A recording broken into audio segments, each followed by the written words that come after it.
是说咱们后面有个鬼？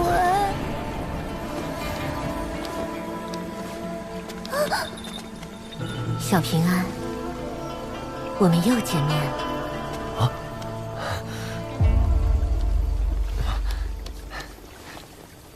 放心，神仙姐姐是自己人，她是小宝瓶，齐先生的弟子。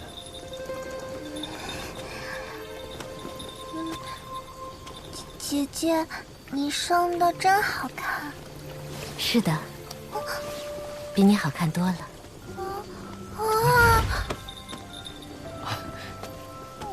神仙姐姐，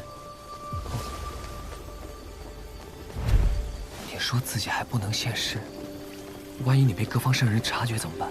是齐静春曾经去了趟天外天，跟道祖讨价还价，要到了这朵荷叶。至于他付出了什么，我不清楚。先生为我真的做了太多。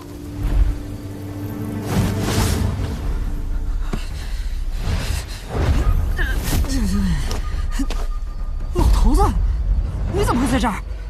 光脚不怕穿鞋的，你以为我怕你啊？哼，死鸭子嘴硬，知错极快，认错极慢。至于改正，哼，怕是要下辈子。那还不是你教出来的？哇！君子动口不动手，你就是这样讲道理的？跟你讲道理，还用费口舌？这个本命字是我从李记学宫大祭酒那儿借的。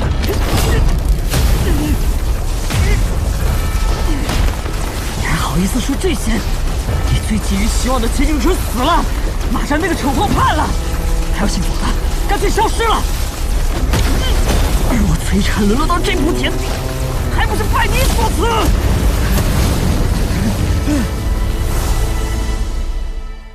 人家亚圣文庙第3高位，说人性本善，你个老四非要说人性本恶，结果呢？人家活得好好的，你怎么就一个劲死翘翘了？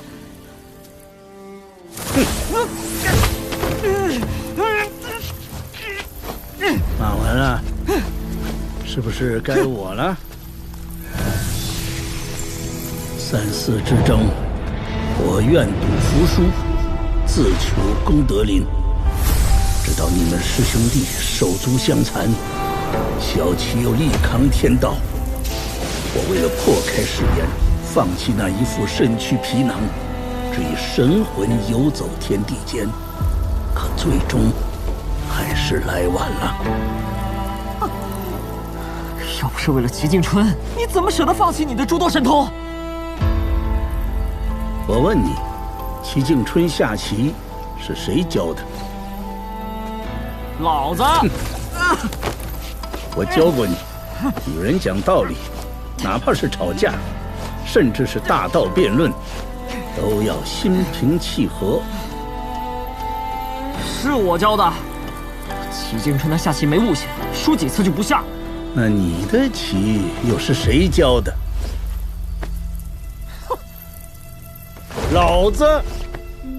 你知不知道，齐静春学会了下棋，很快就下赢了我。小七私底下和我说，你是真喜欢下棋，就是胜负心太重，他又不愿骗你，所以干脆不下了。那又如何？他一直很敬重你这个大师兄，之所以在大理创办山崖书院，本就是为了帮你。不过，马占的背叛可能比你崔禅的谋划更让小七失望吧。马占这种人，为了点虚头名利就甘心做别人的棋子，该死！老头子，当初你给齐静春的临别赠言，绝不可以以轻取之于蓝而轻于蓝，但你给了马占什么？天地生君子，君子理天地。可惜了。那边的2位聊完了，可以开始了吧？这架打不打，我说了不算，得看他。小平安，等下我们要跟那个老头子打一架。啊，能不能不打？善，大善。打架这种事情，能少打就少打，伤和气嘛。为了齐先生，这一架你必须打。好，我相信你，打就打。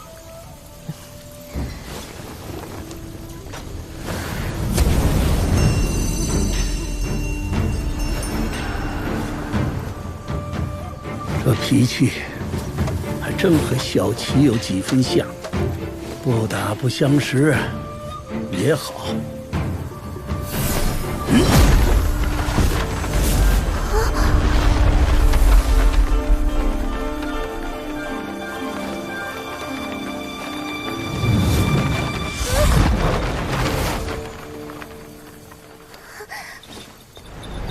姓崔的，小师叔呢？不说我拍你啊！你拍死我算了。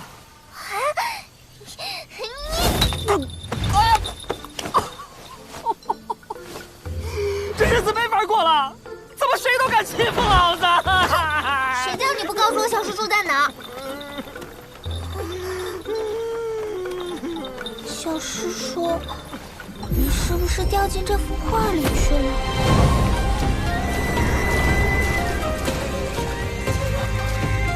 不用担心，这里既是在山河画卷里，也在文圣的意识之中。在这里出手，不会伤及现实分毫。你我都没有后顾之忧。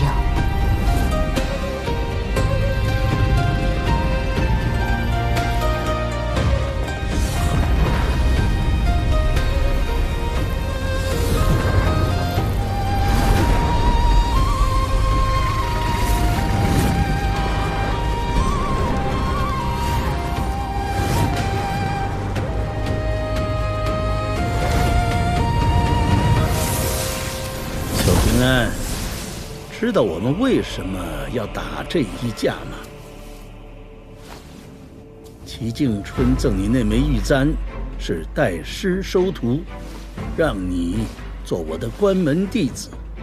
我和那位前辈就琢磨出场架，看看你的根骨心性究竟如何。大道之争，百家争鸣，热闹是热闹，结果又如何？世道果真变好了吗？哎，一言难尽，不提也罢。究竟三教分赃不均，还是你们浩然内部正邪对峙？儒家道统内部，自然算不得清澈见底。可我儒家先贤为此付出无数心血，故而始终本正言清，你绝不可一言否决。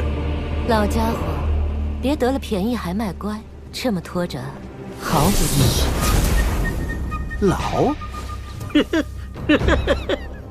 我哪能和你比啊？我记下了。真以为我打架不行啊？那只是对比我吵架的本事。哼，我会让你们输得心服口服。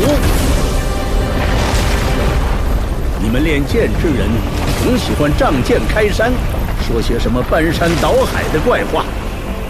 那我就凭借此山，让你们知难而退。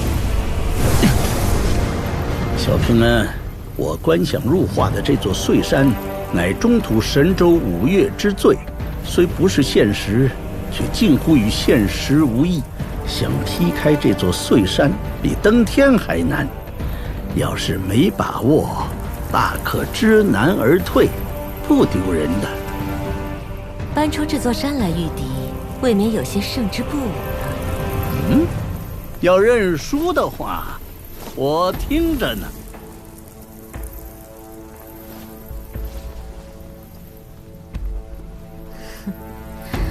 那我就先出一剑。我不兴这样耍赖。那场天崩地裂的登天大战之后，剑修沦为刑徒，妖族被驱逐蛮夷，浩然天下建起9座雄镇楼，骑青牛的小道士远去清明，剑出矗立于天地间的白玉京。悠悠岁月一晃而逝，如今世人却不知天下剑术皆从天上来。这是一剑，极小的一剑。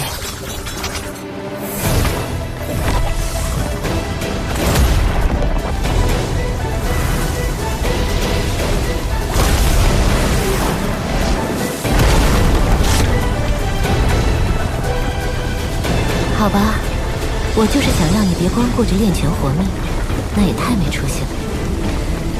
你的志向怎么可能只有这么点大？你想想，你是谁？陈平安。除了是陈平安，还是我的主人呢。好嘛，之前着急得很，现在不急了。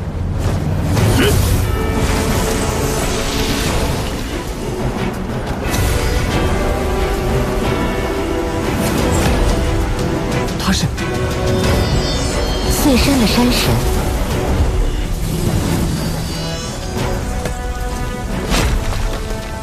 陈平安，如果山岳挡住了你的大道，该怎么做？翻过去。那如果你手中有了剑呢？那就开山而行。对，开山而行。接下来我会恢复真身，你全力出剑即可。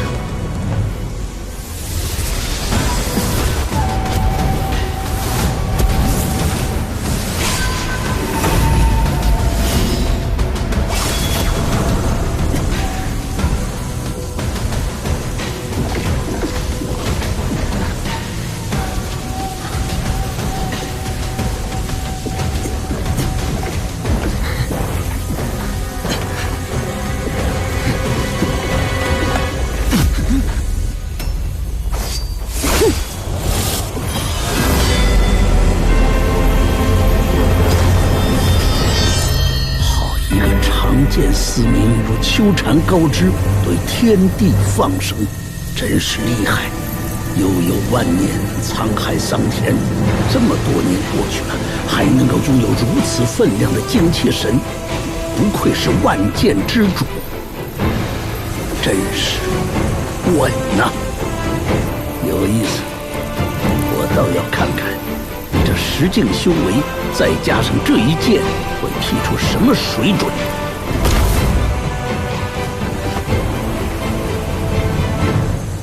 在这里出剑，文圣会给你一点额外的待遇，你会暂时拥有类似10境炼气士的修为。当然，这是假象，但却是极其真实的假象。10境？不用着急，你现在即将突破金丹境，来到炼气士第10境的元婴境，先慢慢感受，适应10境炼气士的感觉。所谓的剑术招式，不过就是那么几种，变不出太多花样来。炼气是炼气，养炼合一，孕育出来的剑意却有千千万，而剑气长短取决于体魄气氛的开拓境况，挖掘的越多越深，自然胜别人100倍1000倍。若别人是水井溪涧，你是那湖泽江河，谁人敢正声？听懂了吗，主人？懂了，但不知道如何去做。主人，无论前方是山川海岳，还是妖魔神鬼，你只需记住，天大地大，唯有一剑。唯有一剑。这气势，想要劈开这座山，还差点意思嘛。这副飞剑帖乃远古剑仙以充沛剑气刻就，也左右那小子与你一般，尚未正式学剑，一看便拿住了6个。习剑天赋资质如何，必干剑影，能拿5个字，必成陆地剑仙。陈平安，看你习剑根骨如何。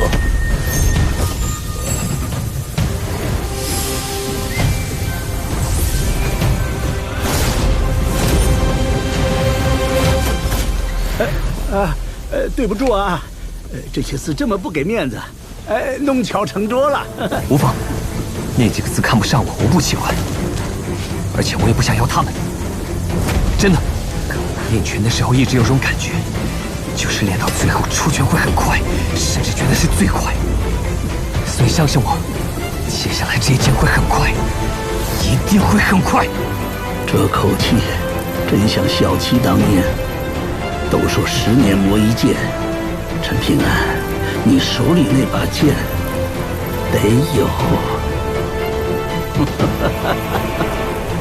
来，这一剑再不递出来，黄花菜都要凉了。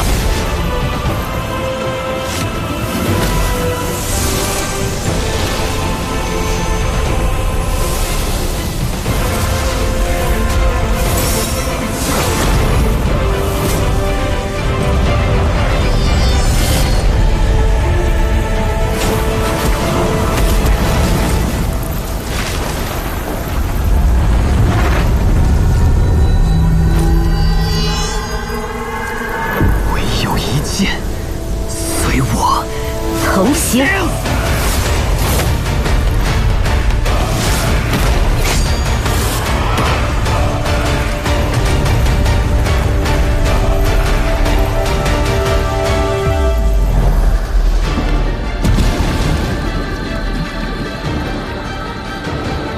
10000年了。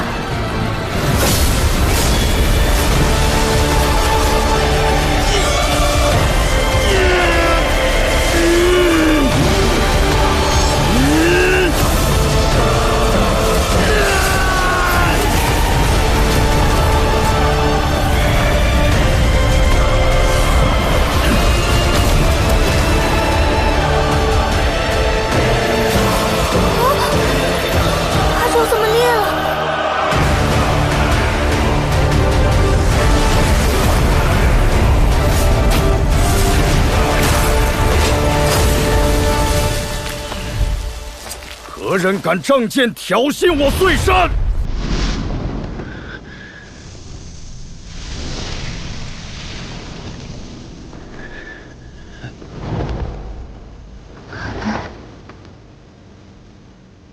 娘亲，我认识了一位神仙姐姐，她笑起来的时候，跟你可像。心境所在，即为心湖。小平啊，这一切便是你的心境本相。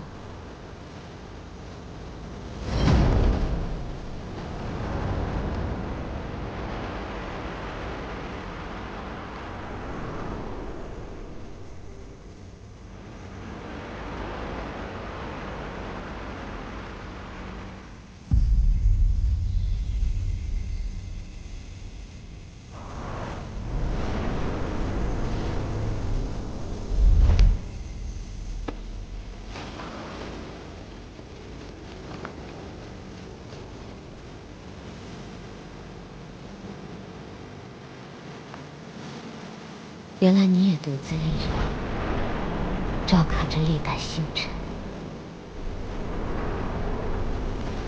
走了这么远的路，累不累？不累，就是睡不踏实，害怕宝平他们出什么意外。没有怨言？有啊，比如朱露怎么可以那么不善良？那个女鬼，只因爱恨就害死了那么多书生。还会有烦心事，你还不爱读书，怎么劝都不听。还有他们吃过了山珍海味，就不爱吃我煮的饭菜。我得照顾他们，所以钓鱼就不能挑时候。所以空手而归的时候，看到他们满脸失望，我就特别委屈。如果给我多点时间，多大的鱼我都能钓起来。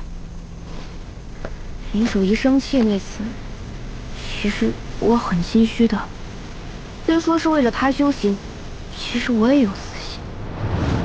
我知道长生桥断了，这辈子都无法修行了。但是我不想就这么放弃，因为我答应过神仙姐姐，以后要成为仙人。而且，也很羡慕阿良，踩着一把剑，想去哪里就去哪里，多帅气！你也会替自己考虑事情啊。我姑娘去世后，我一直就在为自己考虑，想为别人考虑都很难。其实是遇到你们之后，我才变成这样的。这样，神仙姐姐，我现在很有钱。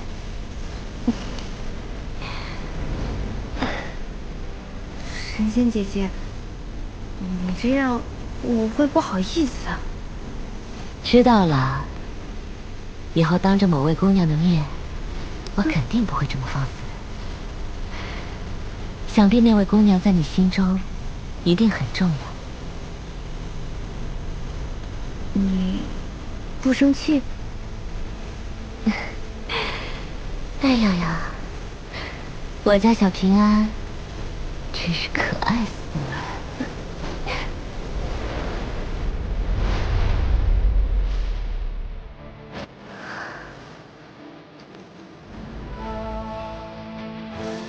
哎呀，好像这一剑也比较一般吧。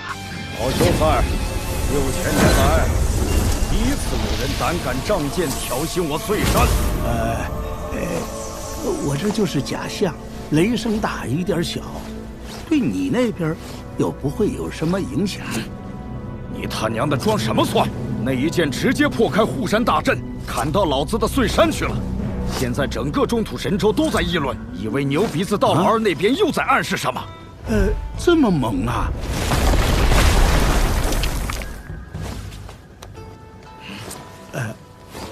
哎呀，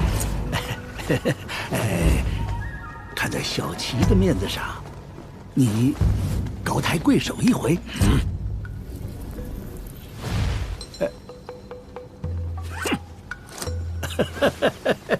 哎呀，你这家伙呀，就是喜欢端架子。咱俩什么交情啊？当年你去偷窥那位山神娘娘，要不是我跟她讲了3天3夜的圣贤道理，你这张老脸早就……闭嘴！我不听。她身上的气息很有渊源，是何方神圣？这个老姑娘脾气不好，我劝你别惹她。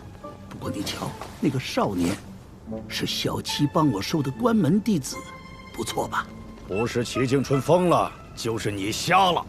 哼，读书人的事情，你个大老粗懂个屁呀！哎，先别走，我还有一事相求。哎呀，芝麻绿豆大点的事儿，你别怕嘛。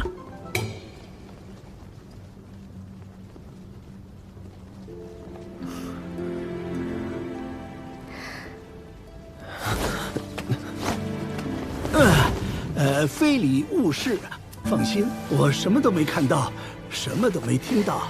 看在我家主人的份上，剩下2件先余着。余着好啊，兆头好，寓意好。还不开门去？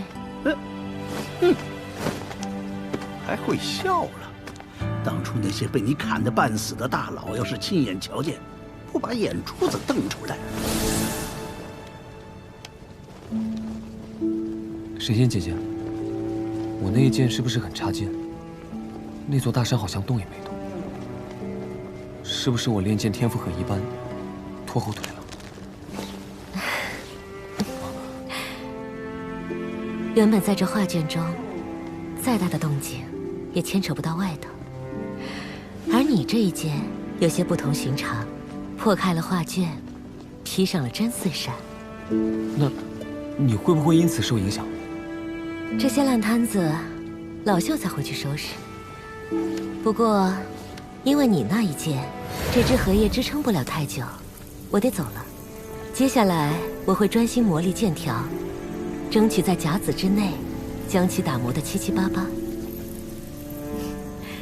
你就不好奇，我为何不帮你修复长生桥，让你顺利走上修行之路。我想过了，但忍住了。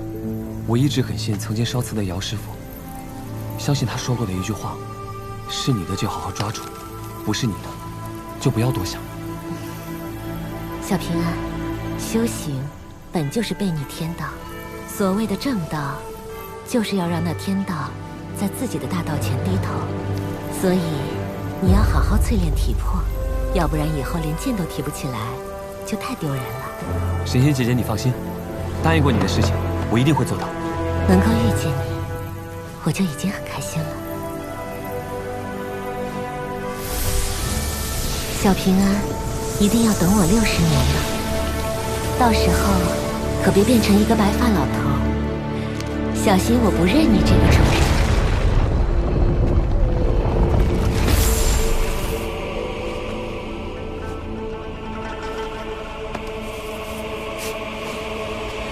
天行健，君子以自强不息。小七啊，这个关门弟子，先生我很满意。